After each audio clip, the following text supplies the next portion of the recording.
It's the final match day of the 24-25 Bundesliga season, and the Scudetto is going down to the wire in Serie A. Barcelona have been crowned the champions, and it is the last call to claim your spot for your European place in the Prem. All this and much, much more on this episode 68, almost 68 and a half. You guys pulling down the curtain of the No Business Soccer Podcast News. Go ahead and kick us off. Let's dig in.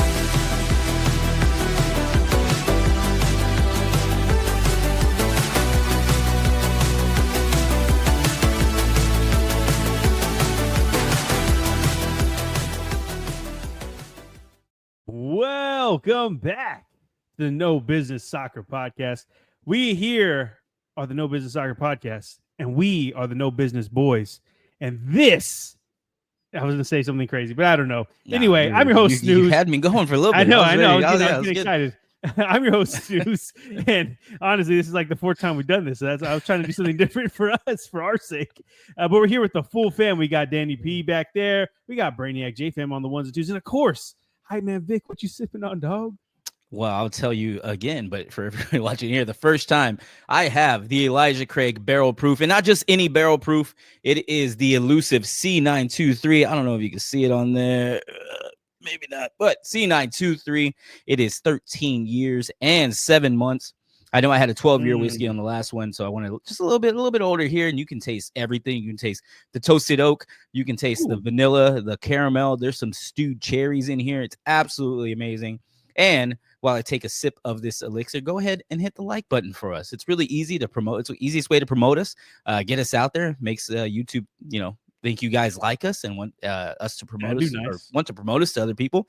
And also subscribe. It's absolutely free. I haven't charged anything. I don't know if Snooze has charged anything, but absolutely free. No.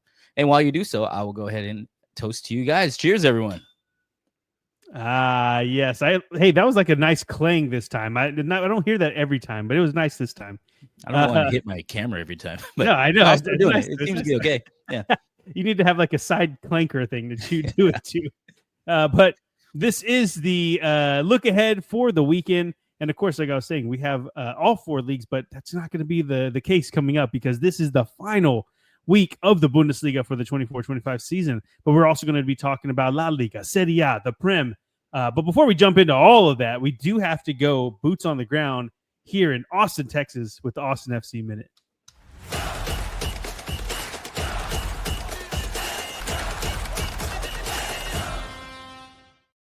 Yes, sir. Yes, sir. And we are halfway through this absolutely jam-packed May for Austin FC. We had a game Wednesday night against, I already forgot, Atlanta United. There we go. The Stripes came to town. We were beating them for a full 93 minutes, and then they scored on this little cross. Was it offside? Austin would say it was offside. It was pretty close, though. It was close, though. It was really close, but I don't know if it was offside. We did score, though. Our Brandon Vazquez scored again with a set piece kick about 22 yards out and just pulled it straight into the corner. And you'll be happy to know Danny P called it. We were in the supporters section looking at it, and Danny P was like, look, he can just go around. There's so much space on this side, top corner. And then as soon as he kicked it top corner, I was like, oh, you called it. That's my boy. And we started throwing beer up in there and everything. It was a great moment. That's awesome. But we did draw 1-1 with Atlanta United, and it is not a very good sign as we welcome Vancouver Whitecaps on Saturday night to Q2 Stadium. And Vancouver are obviously the best team in the MLS right now. They are just killing it everywhere. So we might go for the vibes and just hope something positive happens. But, I mean, nobody's putting their money on Austin FC for this. So let's go for hope and everything. So I can't do this one that well. You can't do.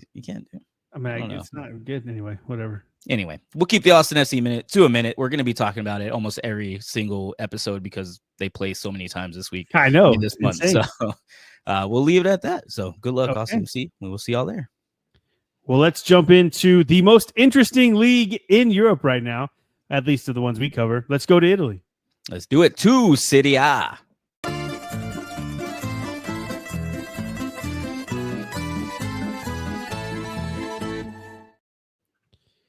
Yeah, we have a lot of matches going on at once for a few of these leagues, and this is one of them, except for one match, which kind of pisses me off, to be honest. But before we jump into those, Vic, where's the table after match day 36? Yes, sir. Yes, sir. After match day 36, we have a title race between Napoli and Inter Milan. Napoli have 78 points, still atop of the league. They are followed immediately by Inter Milan with 77 points. 2 games left to play. This is going to be absolutely amazing. They are followed 6 points behind them is Atalanta. They have 71 points in the number 3 spot. And then Juventus obviously round out our top 4 with 64 points. We're going to go a little bit into number 5, 6, 7, and 8 because they are all just 4 points away. Juventus in the 4 spot with 64 points. They're followed by Lazio in the number 5 spot, also with 64 points. Roma have the number 6 spot with 63 points, and then Bologna have the number 7 spot with 62 points, followed by AC Milan just right behind them with 60 points in the number 8 spot. And with 2 games left, you can have AC Milan go all the way up to Champions League. Anything can happen coming up here, and it's going to be interesting as AF. Interesting AF. I don't want to as AF. Yeah. I'm obviously not that generation. You guys can tell. So, it's going to be absolutely fun, a killer time. And please, guys, subscribe. We're going to be here and have all your updates for it. And taking a look at the bottom of the table, another surprise story we're talking about, Venezia. You're not going to find in the relegation zone. They're actually in the number 17 spot. And yes, I'm starting off with them because they have done a tremendous job lately. We had written their obituary already. We were like, yeah, they're gone. And yeah, they have fought out of relegation with 2 games left. But who is in relegation is Lecce. They have 28 points in the 18th spot, followed by Empoli, who also have 28 points in the 19th spot. And then Monza. They have been relegated for a little time now. And a solid foundation, a well-relegated machine for La Liga with 18 measly points. They did pick up win. Fruitless though. It doesn't really matter. And we will not see you guys next year. Good luck, Monza. But anything on the table you want to call out, snooze while we got it up? Just the fact that you went down to Milan, who has 60 points, but you didn't say our Fiorentina, who only have 59. There's only 1 point less. Yeah, I guess I could have. The possibilities are crazy. I was sticking in the 60s, but yeah, you're right. Fiorentina's still in the mix. They could still get Champions League. Easy, if everybody loses and they win both of them, sure. But yeah, I get your point though. You're right. Well, we do have a great game coming up. Inter Milan are going to take on Lazio, and they both need a win just to stay in European tournament title contention. So let us know a little bit about that match, Snooze, and the rest of the matches. Actually, I kind of gave away the ending. My bad. The rest of the matches. No, it's all good. Coming up. The matches that are all happening on Sunday, we're going to go through them rapid fire. But of course, there is one match on Saturday, which is just random, but it's Atalanta versus Genoa. And this is the only one that's on Saturday, and it's probably because they have nothing to play for, both of these clubs. Atalanta, Genoa, they're perfectly mid-table. They're not going to be doing anything. And Atalanta have a 3rd place that's locked up already. They can't go lower than that. So I think they were like, you could be on Saturday. That's fine. But on Sunday, that's where all the fun is happening. And it kicks off, well, I think all at the same time, I would say, with this game. But it doesn't kick off with this game. It kicks off all at the same time. And the first game that I'm going to talk about is Udinese, and they have nothing to play for, but they go on the road to take on Juve. Juve. Take on Juve, who have everything to play for.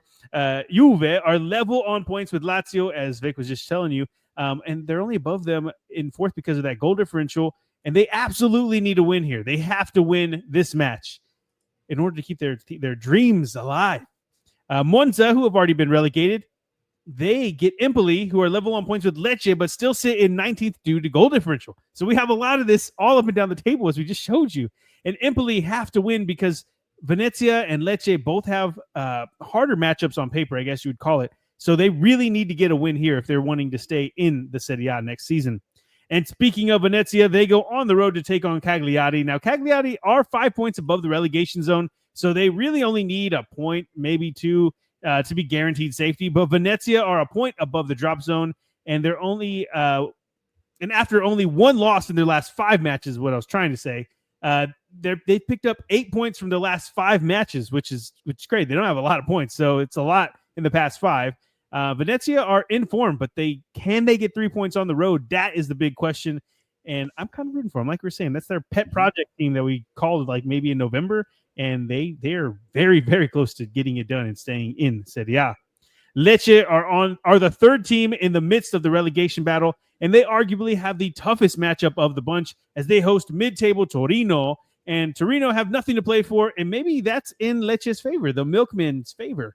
But we could say the same in other matchups as well. It just really depends on how you look at these matchups, but the Milkmen do have the toughest matchup on paper in that relegation battle. And it's the match of the weekend when Inter take on Lazio at San Siro, and we'll talk about this one more in depth in a second. We also get Verona, and they are 5 points clear of the drop. And like Cagliari, they really only need a point to be safe. But they host the hottest team in the Serie A in Como. And Como come in on a 6-game winning streak and will be a tough team to get a point off of. Parma are they're on 32 points and only 4 points from relegation. And I'm sure a point from the final 2 matches would probably be good for them, but they want to be guaranteed. If they want to be guaranteed, they need to win here.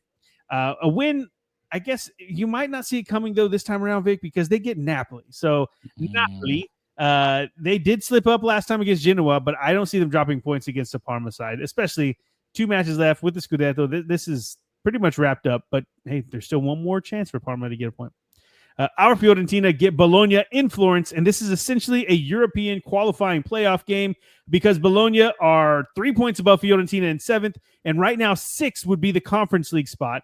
So if Inter beat PSG in the Champions League, though, that does push down the Champions League qualification spots in Serie A because obviously if they already are in the Champions League and they win it, that spot just goes to the table, meaning that the top 5 would get into the Champions League, and then the 7th place would be in the conference. It kind of pushes everything down a bit.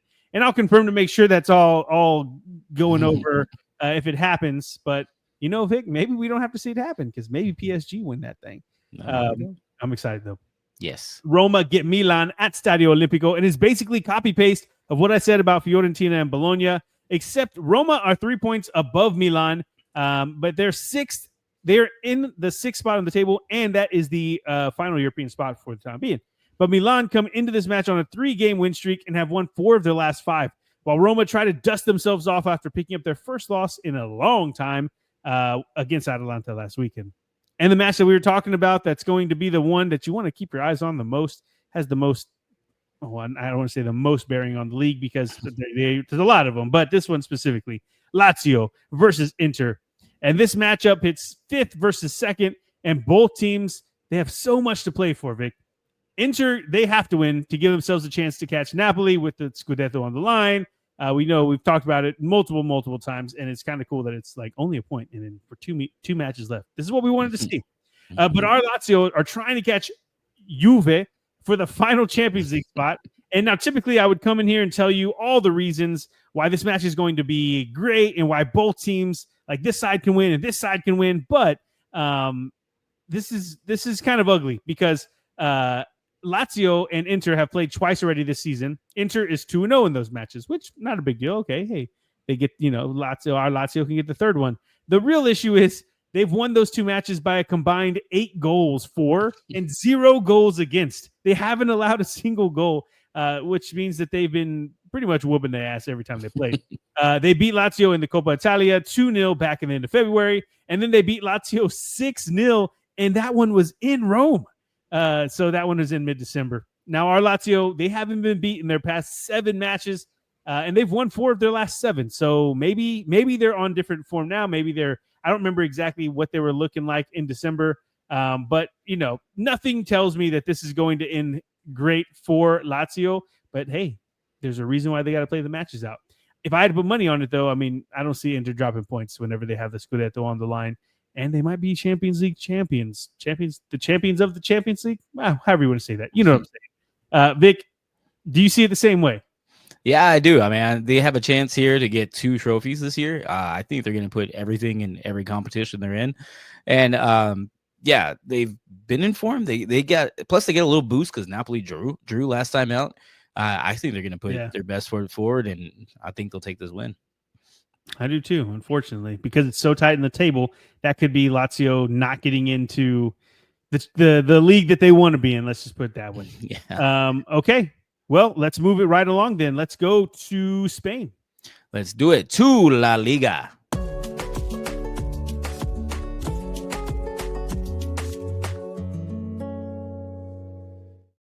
We need to win like smoothest transition song award. You know what I mean? Nice. So smooth. Nice. Where are we at in the table after match day 36 that just happened yesterday? Well, for you yesterday, in the La Liga table. Yes, so we had a midweek matchup, and in that midweek matchup, we crowned champions, which are Barcelona. They have taken the lead with 85 points this year, with 2 games to play as well. They were followed by Real Madrid with 78 points in the number 2 spot. Atletico Madrid take the number 3 spot with 70 points, a clear 8 points behind Real Madrid. And then Athletic Club behind them 3 points with 67 points in the number 4 spot. And then rounding out our top 5 is Villarreal with 64 points. And also tickling our top 5 is still Real Betis. And they did get a draw last night. We're all pulling for them, but I don't know. I think that gap is a little too much now. But they're in the number 6 spot with 59 points. 5 points behind Villarreal and a Champions League spot. And then a clear 7 points behind them is Celta Vigo with 52 points. And we will talk about the next one in the number 8 spot, Rayo Vallecano, because they do have an important matchup coming up. They're in the number 8 spot with 48 points. And yes, we didn't do a little look ahead for the midweek matchup. Unfortunate, we could have talked about this championship game, but if you haven't seen it, Lamine Yamal is absolutely. It is a tongue twister, right? Like it sucks that his name is like I gotta check myself every time I say it. Yeah, am I saying but it right? Absolutely amazing game. As Snooze was saying when we were talking about it, you couldn't have placed that ball better if he went in there and put it by hand. It was absolutely amazing. So we do have champions. Congratulations, Barcelona, our 3rd champion of the leagues we follow. And so we know Serie A. That's why Serie A is so exciting. But not as exciting if we take a look at the bottom of this table is Leganés. They have 34 points. They are in the number 18 spot. First team to be relegated. Well, sort of, but first team relegated if the season ended today. Followed behind them is Las Palmas, who we're all pulling for. They have 32 points in the 19th spot. And then holy guacamole, my volley dolly, Real Valladolid have been relegated for a while. They have 16 measly points and a negative 60 goal differential.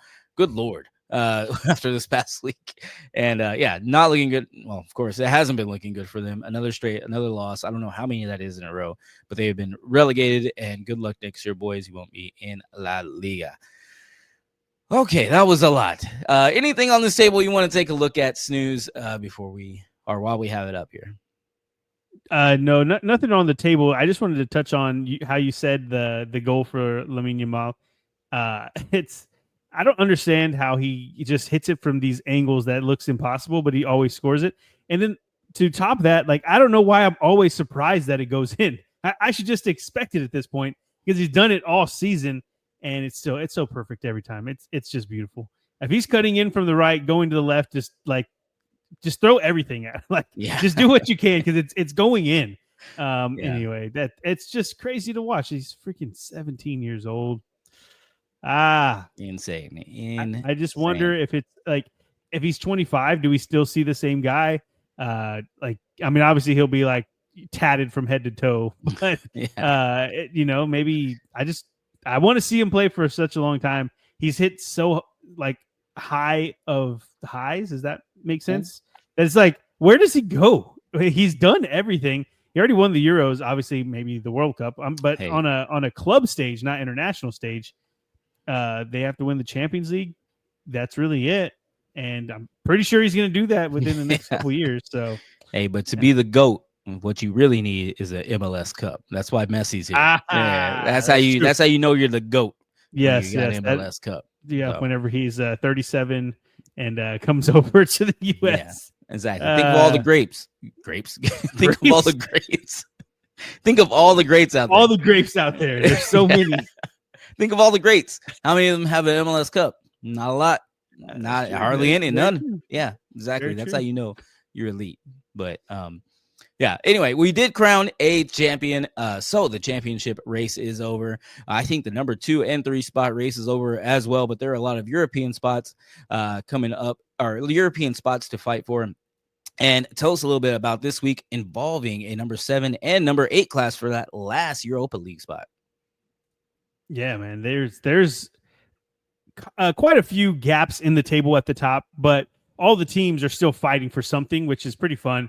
And especially one of the matches, I think all of the matches, right? Yeah, you can see it right there. They'll be going on at the same time. They didn't just put one random one like someone else in this league or in this show. But it's really getting kicked off with, I don't want to say a hot game because these teams are not hot, but you know what I'm saying? Like, it's a hot game. It's a 6-pointer of all 6-pointers when Las Palmas host Leganés. And Las Palmas are in 19th and 2 points behind Leganés, as we just showed you. But Alaves are 4 points clear of Leganés. And this means both sides need to win to have any hope of staying up. So we will find out if someone's getting relegated in, I was going to say drop down, but yeah, sure, we can use drop down. This Sunday, we'll find that out.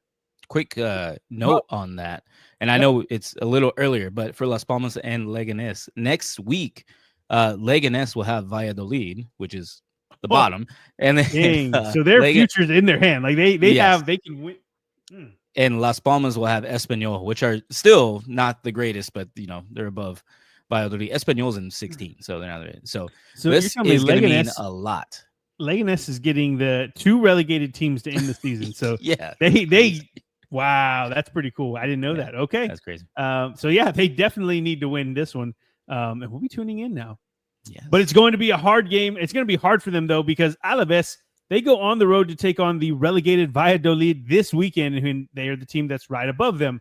But if Alaves gets the dub in this one, I believe, Vic, you can test my math if I'm wrong, but I think if Alaves gets the dub this weekend, they could relegate Las Palmas and Leganés, right? Because they're 4 points ahead of them. So they could do all that work and still be relegated if it doesn't go, if it goes Alaves's way, which, more reason to tune in.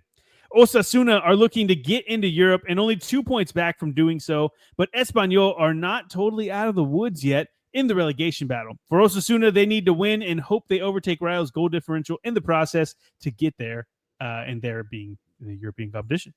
Celta and Rayo are both fighting for their own battle for Europe, and it looks like Celta only need a couple points from the last 2 matches to get in, but Rayo, they have a lot of people behind them fighting for those spots, and we'll talk more about that in a second. Barcelona have won La Liga, yay, or boo if you're a Madrid fan. But it's only important. So the match they have is with Villarreal, and it's only important for Villarreal now. But their win and Betis's draw at the midweek, as Hype Man Vic was just showing you, they're now 5 points clear with 2 match days left. That's a pretty steep hill to climb, because if you're Betis, you're hoping that they lose both these matches and you win both these matches. So I don't really know if that's going to happen. But either way, they really just need a draw here to feel safe going into that final week. Talking about Villarreal. Barcelona doesn't care. They're still drinking probably. Sociedad and Girona are safe and both have nothing to play for but pride, I guess. But they really haven't been very prideful lately. That's kind of rude to say. But they've been miserable for both teams. They're just waiting for the season to end. Real Madrid know they can't win the league anymore, and Sevilla are safe from relegation. But this means that Madrid are probably going to take out their anger and they probably win like 5-6-0 and just kind of go through the motions. Maybe I heard that Mbappe is the highest scoring debutant. Oh, you like that word? In Real Madrid history. So no new player to Madrid has ever scored this many goals, and they still have a bad season. So is he the problem, or is things aren't working out? I don't know. You tell me, Madrid fans. Madridistas. Mallorca lost a tough one to Madrid midweek, and that loss means they are a point behind Rayo and Osasuna, who are above them in the table. All 3 of those teams are essentially fighting for one Conference League spot, and we'll see how it turns out. Valencia are mid-table, which is good enough for them, and they have an off chance of getting into Europe. They do, a small one, but they would need a lot of stuff that isn't in their hands to go their way. Athletic Club's win midweek means that they are locked into a Champions League spot, even if they lose the next 2 matches, so there's really not a lot to play for them. Atleti host Betis in Madrid, and Atleti are locked into a Champions League spot, while Betis are at least in the Europa League, but they are fighting to catch Villarreal in the Champions League spot. And like we said, with the draw they had, it's going to be tough. But the match that we were talking about that we're really locking into for this weekend outside of the relegation battle, of course, is Celta versus Rayo. Celta Vigo, Rayo Vallecano. 2 names that are awesome to say. And we haven't chosen a Rayo match in a while, Vic, because if you remember, I want to say it was like maybe December, maybe January. They had 2 matches back to back, and I was like, yeah, these are going to be awesome. And they got beat both times. So I was like, all right, well, I'm not doing that again. But this time's different because they are close to getting into Europe. It is a possibility now. And so let's talk about it. As I mentioned earlier, they are in the Conference League spot, but as we mentioned before, they are level on points with Osasuna with 48 points and only above them with one goal difference. One goal is the difference. Goal differential, it's the difference. And Mallorca is only a point back from that. Valencia, if you want to put them in there, they're only 3 points back from that. So there's a lot going on. And Rayo, they really need to get all 3 points here because, as I just said, there's a lot of people. I guess we call it, they're keeping the Wolves at bay if they get a win here. But they're 4 points. Celta are 4 points ahead of Rayo. And if they lost both matches and Rayo won them, then obviously they'd get overtaken. But really, if they just get a draw here, that would be fine for them. I mean, technically they could be jumped and dumped from Europe altogether. But they'll be going into this match knowing that all they need is to draw. And Rayo, it's a dangerous spot because they know that they need to win to keep everybody away from them. So it's going to be interesting to see how it plays out. I think Mallorca, Valencia, and Osasuna, who are all the teams that are just below them in the table, are probably better prepared as far as club, team, squad for Europe.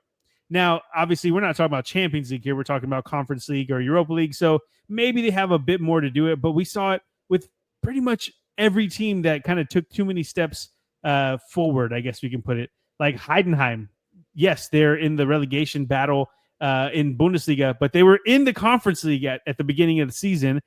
We also had Girona, we had Bologna, Stuttgart. All of them got into of course, those got into the Champions League. But still, the point remains when you're a club that's not built to be going into Europe, and then you have matches every Thursday and Sunday, they can kind of spread you thin. And I don't know if Rayo are built for that, but I do believe that the other teams are. And now I'm basing this off of, obviously, you guys know your clubs better than I do. I'm just basing it off of the club size, the stadium size, that it looks like those teams are a bit bigger. Maybe Mallorca is not as big, but either way, it would be a great story if Rayo got in. So I don't really know who I'm going for here. I feel like Celta have the edge because they've just been the better team overall recently. But it wouldn't be bad to see Rayo get into the European spots. I don't know, Vic, which way are you going with this one? Yeah, this is a coin toss for me, man. I have no idea. I've been thinking about it because whenever I actually did the slide a little while ago, I was like, I always try to see who I would go for. I have no idea in this one. They're right next to each other. It's such a tight race. I will say, though, that next week, Celta Vigo play Getafe, which is a better matchup than Rayo Vallecano, who play Mallorca. So I think it might mean a little bit more for Rayo to do it. Mallorca is just 1 point behind them. So if I had to put money on it, Celta Vigo, just because they have the better goal differential. Okay. But otherwise, I don't know, man. I'm looking up to see how they did the first round of this, like the reverse fixture, I guess we'll call it. The reverse, yeah. Because that might help us in this, and I can't find it right now. Okay, well, if we can look that up, JFam, if you get a second, can you look up the Celta Rayo match and see where it ended last time out? Because I'm interested to see what happened in it. Because right now, my gut tells me that Celta get the win, but we saw Rayo upset some teams, and it might be time for them to do it again. And of course, they were the team that were 17th last season, so they barely stayed in the league. They're pretty much trying to do a Forest, what Nottingham Forest is doing over there in the Prem. So both teams, hey, but nobody's talking about Rayo though. What's up? You know what I mean? All right, slipping. I'll stop. Yeah, I know. Okay, while JFam is looking that up, let's move. What's that? Oh, we got in our ear. Hold on. Rayo won 2-1. Okay, hey, that makes it a little bit juicier. Was that just in Discord, or were you talking on the stream? I think that was just that was to you. Oh, it was just on Discord. Yeah. I was hoping. Yeah. So no. You're like, oh wait, there's a voice here. I thought we'd have another voice for you guys, a cameo appearance. But no, I'm sorry. No, sir.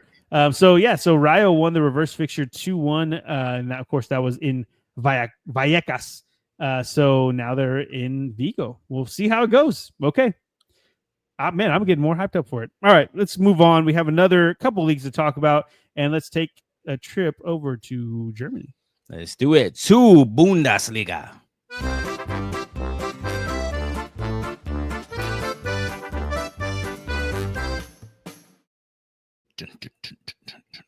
Yes, sir. Yes, sir. Atlanta It's brought the worse. final Yeah. countdown. That's the one we should have had. It's the final countdown. Oh, Gonna get man. copyright. That's a missed opportunity. I know. We're going to get kicked Yeah. off now. Like, you can't do that. Yeah. Wow. That's something I never thought about. But yeah, they'll never see this. Yeah, Anyway, I think we can for the sing final. it. It just can't copy their music. But we can do our own like covers. Yeah, we're good. We're good.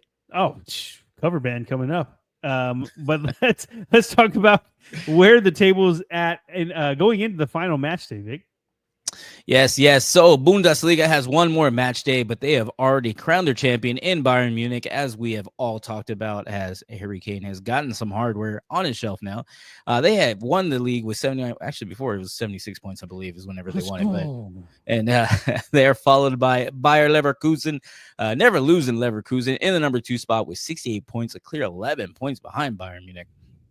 Followed by Eintracht Frankfurt with 57 points, another 11 points behind them. And then rounding out our top 4 is Freiburg with 55 points. And then tickling our top 4 is Borussia Dortmund with 54 points. They will not go away. They are always knocking on a Champions League spot or just in the Champions League.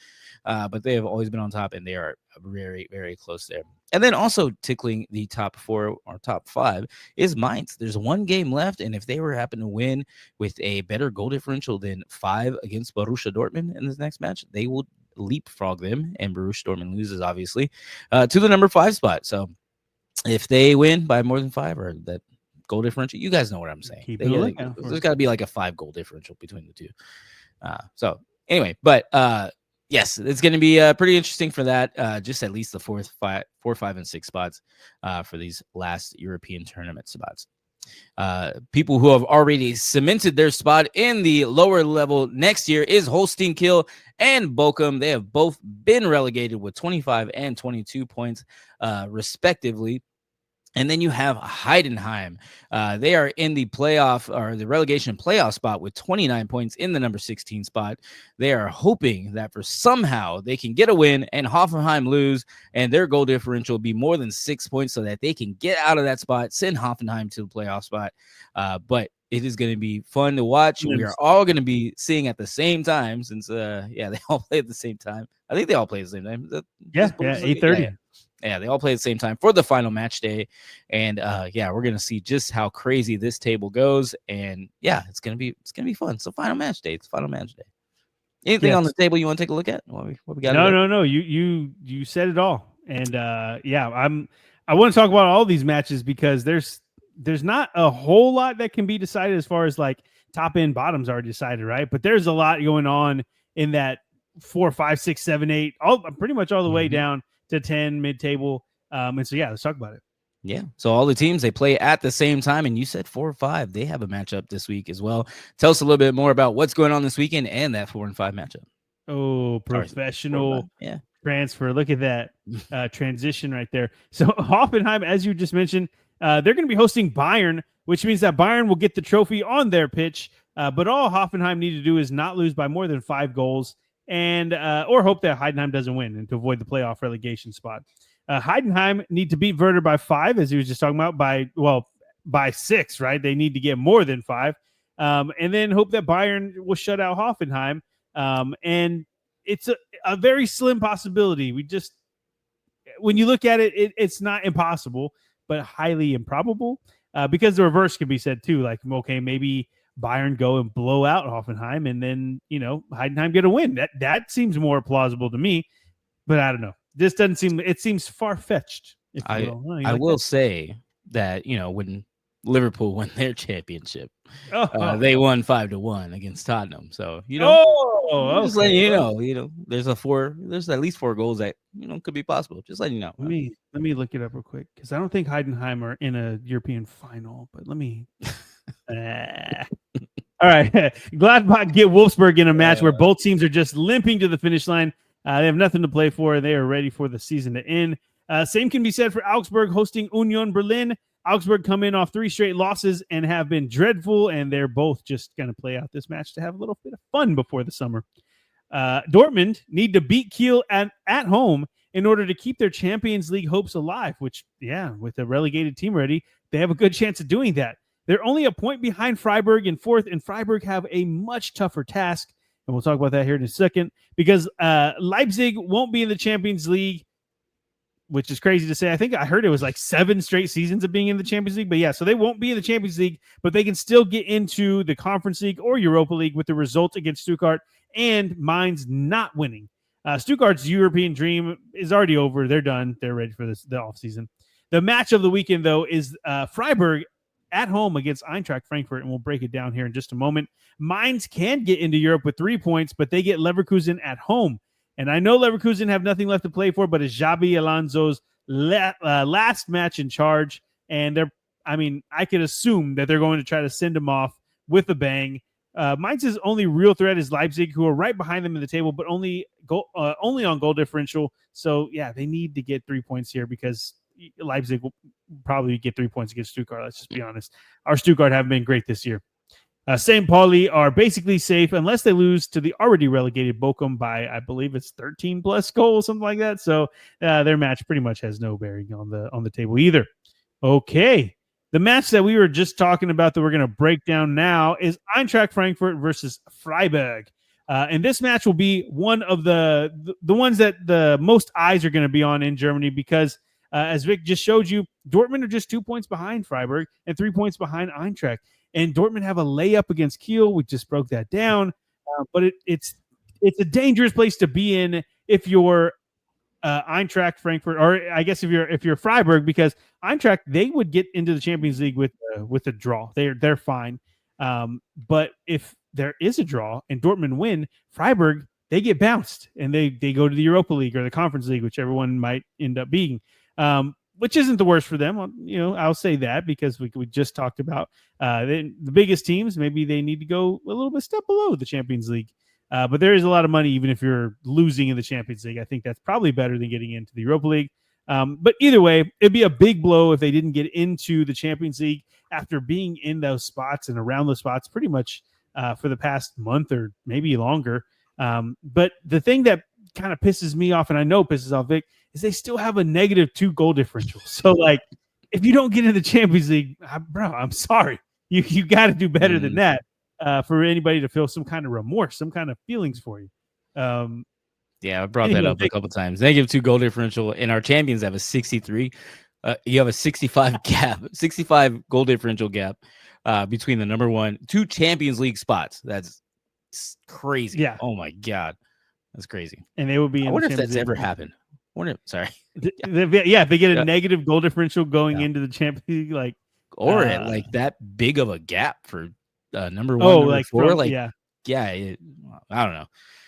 Yeah, pretty crazy. It's just, but that's why when I see that, I'm like, maybe go into the Europa League or Conference League. Like, that's fine. You don't have to go into the Champions League. Insane. I think it would be really cool, though, if both of these teams got in and Dortmund did not. Not that I have anything against Dortmund. Actually, I like Dortmund a lot. That's probably one of the teams I followed the most in the Bundesliga. It's just be cool to see different teams in the Champions League, Freiburg and Eintracht Frankfurt. Even though I don't know if either team would do great there, it'd be fun to see them. Okay, I think we're good to go. Let's move it on to the land of fish and chips. Let's go to England. Let's do it to the Prem.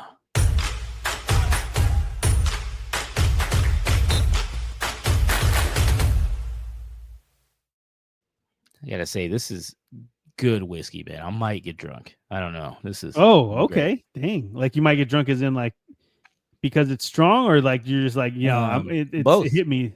It's 133 proof. You know what that means? It's 66.5% alcohol. Oh, yeah, I knew that. Yeah, most other ones like Buffalo Trace that Kino like your dad like it's like 45. This one's 66. Yeah.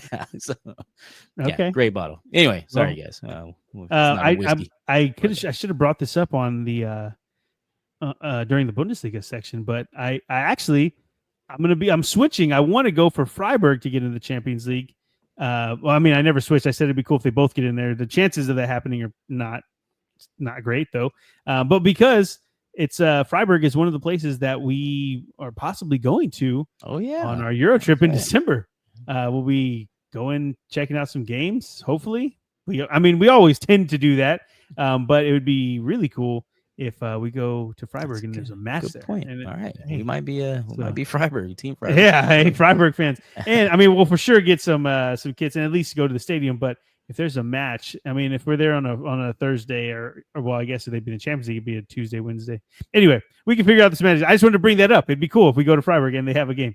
Okay, let's talk about the Prem. We're already here. Yeah, I know what you're doing. You're delaying the champion of the Prem here that I'm about to talk about. Yeah. There's no need to bring it up. Yeah. Let's talk about what's going on in the table after match day 36. Yes, sir. Yes, sir. Well, nothing dramatic has changed. Liverpool are still your champions. Nothing catastrophic. They have won the league already. Right now, they have 83 points. They are followed by Arsenal in the number 2 spot with 68 points, a clear 15 points behind Liverpool. But 2 points behind them in the number 3 spot is Newcastle United with 66 points.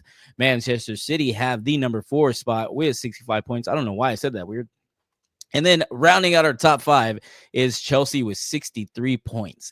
Aston Villa, I cannot stop saying Villa. Aston Villa are tickling our top 5 with 63 points as well. And then right behind them is the story of the year, Nottingham Forest with 62 points. They are outside looking in on the European tournament spots as of now. But I think everybody is pulling for them to get some wins and for other teams to drop some points to get them in some sort of European tournament, because what a story this year. But there's a little drop off from there. So we unfortunately have to go to the bottom of the table where you will see the relegation squad: Ipswich Town, Leicester City, Southampton. They did some numbers, but they are all irrelevant because they are all relegated. And you can tell the skill gap here when you look at the goal differential. They are all in the negative 40s. The next closest is what? Negative 17. Yeah, they are all in the negative 40s. They have a combined goal differential of negative 146. And just with that, you could tell there was a skills gap this year, and we are hoping we get some better competition for next year because this is the second year in the row that a team that got promoted is getting relegated. All the teams that got promoted are getting relegated. And it's going to suck. We'll not see you guys next year. We'll see you all in the championship. They have some date with Wrexham. They have some dates with Wrexham FC. And anything on the table you want to call out while we got it up here for the Premier League? Yes, something massive I need to call out. Go ahead. On the the Spurs podcast I listened to, Last Word on Spurs, they were saying how it's crazy. They're obviously 17th is not good. It's the place right before relegation. It's never good to be in that spot. But if you look, they have a positive goal differential still that far down in the freaking table. Nobody up to 12th place. Yeah. Is in a positive. I mean, even Fulham, they're 1 goal. They'll probably end up being negative by the end of the season. And Spurs are 17th. Like, yeah, crazy. I think we called that out like a couple of months ago. How they were like plus 10, and they were still just surrounded by negative goal differentials somehow, bottom part of the table. But yeah, it's pretty crazy. Shit happens, I guess. Anyway, okay, all right. But anyway, we got some pretty good matchups coming up this weekend. Also, a number 2 and 3 matchup, which should be pretty interesting and has a bunch of implications for the rest of the table or the European spots anyway. So tell us a little bit more about what's coming up this week, including the 5 days that they spread these games across. I have no idea why. And our match for the week. Go ahead. Yeah, I don't understand what's going on. Maybe my I don't know. I looked this up on Google. I don't know. It was wrong, but I don't have a game on Saturday. I see Friday, Sunday, Monday, and Tuesday. Is that right? Yep, that's right. I have no idea why. Yeah. What is going on? They just try to piss me off now. They're just like, they know that they're like, what other leagues are playing only on Saturday? There's Bundesliga, all their games on Saturday. La Liga is all games on Sunday. Yeah, and one Serie A match. Serie A is on Sunday. Yeah, I don't know why they would. Is the FA Cup final on Saturday? I thought it was after the. Let's see. I don't know. FA Cup final. It's City and Saturday, May 17th. Ah, that's why. Okay, so on Saturday they don't have a match because it's the FA Cup final. Okay, maybe sense. That was originally Cities. Did you say Cities on it? City and Palace. Yeah. Yeah. Maybe that was the original date for them. And that's why both games are on Tuesday. Yeah. Yeah, that makes There we sense go. because they need to have some Look time. at us. Okay. Big brains. Yeah. Big brains. That's Yo, why you guys follow the No Business Soccer podcast right there. It's exactly why you guys follow. If we would have done research prior to, we could have looked like we just knew that already. That's hilarious. Oh yeah, but I will say for the table, I believe, I don't know if it's the same thing for the Coppa Italia and like the Copa del Rey, stuff like that. But I know for a fact that in the Prem, the winner of the FA Cup gets into the Europa League. So if Palace happen to beat City, that's another team from the Prem that's in a European competition next season. So crazy. But yeah, now we know what's going on, or we always knew, and we were just tricking you. Let's jump into these matches. On Friday, Aston Villa gets Spurs at Villa Park, and Villa are fighting for their Champions League lives and are basically the informed team in the league right now. Spurs, they gave up trying in the Prem back in February, and they are probably the most out of form team right now. In similar fashion to Spurs, Villa, Chelsea are fighting for their Champions League lives as well, and they take on Manchester United. And United don't care about the league as well. Both teams, Spurs and United, they actually requested that these matches be moved from Saturday or Sunday, whichever day they were, to Friday to give them ample time to rest before the match on Wednesday because they're both going at it coming up. And I am very excited. I'm trying not to think about it because we'll talk about here in a second why. On Sunday, Everton get a good chance to close the... Whoa. My nose just hit that. But anyways, they get a good chance to close down the only Goodison Park on a high note because Southampton are coming to town. And it's a historical day that I'm sure will be filled with emotion. And Vic, Everton could not possibly mess this up, right? Like there's no way. They can. Do you know why? Because last time we said... No. Obviously, yes, Southampton gave them their first loss, so they can definitely mess it up that way. But also, what I read today, Everton fans will be allowed to break a strict rule as they bid an emotional farewell to Goodison Park. They're going to be able to drink in the stands. They're going to be able to drink beer in the stands. And I think there was a rule in England where you couldn't drink beer in the sight of a pitch. And they're going to be allowed to apparently for this game. So yes, they can mess it up. When I went to, did you go whenever you went? Spurs, I mean, I know I drank a shit ton of beer, but I don't remember if I drank it at my seat. I don't remember if there was someone stopped. Wow, that's interesting. I can't remember. I don't know. I just read that today. It might be just like Goodison Park thing, or no, they said England. Honestly, yeah, I'm not saying that you're wrong. I'm like, I went to a game and I don't recall. That's interesting. But so there's going to be some sloppiness going on. Is what you're saying. Yeah, 100%. Man, that's going to be interesting. But I thought you were going to say what I thought you were going to mention is that last week we said there's zero chance that Southampton get a point from City, and they did. Dang, they have a lot of strikes against them right now. Everton, just get it done, dude. Just get it done. Okay, let's move on.